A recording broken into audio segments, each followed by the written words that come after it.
नमस्कार दोस्तों, आप देख रहे हैं चंपारण उदय न्यूज। देखिए, आज बहुत बड़ी खबर हम आपको बताने जा रहे हैं। लगता है चिराग पासवान ने खेला कर दिया है बिहार विधानसभा चुनाव से पहले। आपको बताते चले कि आज चिराग पासवान ने गठबंधन होने से पहले, हालांकि गठबंधन में है, लेकिन गठबंधन में सीट शेयरिंग से पहले ही उन्होंने 2 उम्मीदवार घोषित कर दिए हैं। वो कौन कौन से उम्मीदवार हैं? 2 उम्मीदवार, और उनकी तैयारी कितनी सीटों पर है बिहार विधानसभा चुनाव लड़ने की। एक एक चीज़ को बहुत ही बारीकी से समझाएंगे। अगर आप चैनल पर नए हैं तो चैनल को सब्सक्राइब कर दीजिए और बेल आइकन दबा दीजिए, जिससे आपको आगे की जानकारी मिलता रहे। दोस्तों, बहुत बड़ा खेल कर दिया है चिराग पासवान ने। बिहार की राजनीति में अभी अब सवाल तैरने लगा है, क्या चिराग पासवान फिर अलग राह अपनाएंगे बिहार विधानसभा चुनाव में? क्योंकि अभी बिहार विधानसभा चुनाव को लेकर एनडीए की बैठक भी नहीं हुई है, और बिहार विधानसभा चुनाव को लेकर चिराग पासवान ने अपने 2 कैंडिडेट के नाम घोषित कर दिए हैं।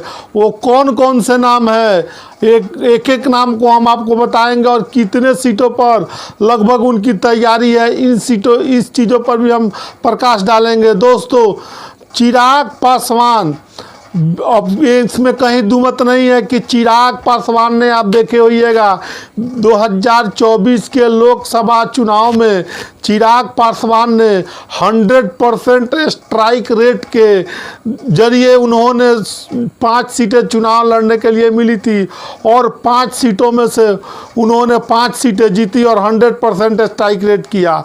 और जीती हुई 5 लोकसभा सीटों में से अगर गणना की जाए तो 29 विधानसभा सीटों पर चिराग पासवान को बढ़त मिलता दिखाई दे रहा है।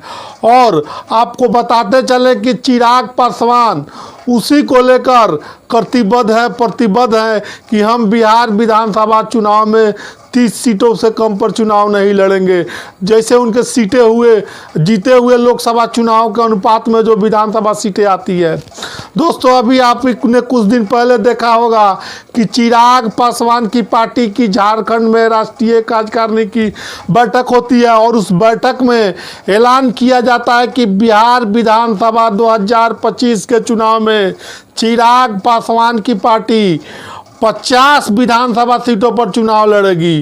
दोस्तों, आपको बताते चले, कुछ दिन पहले आप देखिएगा कि चिराग पासवान की पार्टी बिहार लोकसभा में, और जब लेटरल बिल आरक्षण के मुद्दे पर नरेंद्र मोदी के सरकार से ही तर उन्होंने स्टेटमेंट दिया था और स्टेटमेंट लेकर जनता को दिखाया था। दोस्तों, अब वो कौन कौन सी सीटें हैं चिराग पासवान की जिन्होंने अभी घोषणा की है, तो आपको बताते चले कि चिराग पासवान ने 2 विधानसभा सीट जो 2025 में चुनाव होंगे बिहार विधानसभा के, लेकिन चिराग पासवान ने अभी ही घोषित कर दिया है। करिएगा, इमाम गजली को चिराग पासवान ने वहाँ शेखपुरा में उम्मीदवार बना दिया है। और आपको एक मटिहानी की सीट के बारे में बात करते हैं। मटिहानी सीट के बारे में आप सभी को मालूम है कि चिराग पासवान ने बिहार विधानसभा चुनाव लड़ा था, और मात्र 1 विधायक चिराग पासवान के मटिहानी से जीते थे, राजकुमार सिंह, और बाद में वहीं राजकुमार सिंह जेडीयू में शामिल हो गए थे। तो मटिहानी और शेखपुरा को लेकर चिराग पासवान किसी भी कीमत पर समझौता करने को तैयार नहीं है। बहुत बड़ी खबर बिहार की राजनीति से निकल कर आ रही है। विधानसभा चुनाव में आपने देखिएगा चिराग पासवान अलग 2020 के विधानसभा में अलग चुनाव लड़ते हैं, और 2025 में भी ऐसा हो सकता है। क्या राजनीति में, बिहार की राजनीति में चर्चाएं चल रही हैं, और अंदर खाने से, सूत्रों के हवाले से जो हम लोग को खबर मिल रही है, उसके अनुसार 2 दर्जन सीटों पर लगभग चिराग पासवान ने अपने उम्मीदवार घोषित कर लिए हैं। फिर से एक बार और सुन लीजिए, चिराग पासवान ने लगभग 2 दर्जन सीटों पर अपने उम्मीदवार को फाइनल कर लिए हैं, बस बाकी है उनको प्रकाशित करना। नीतीश कुमार, माफ़ करिएगा, नीतीश कुमार जी कभी कभी महागठबंधन की तरफ जाने के तैयारी शुरू करते हैं, तो चिराग पासवान इससे भी हो सकता है नाराज़ हो और उनके मन में नाराज़गी हो नीतीश कुमार को लेकर, तो उन्होंने भी हो सकता है चिराग पासवान कुछ अलग इतर फैसला ले ले।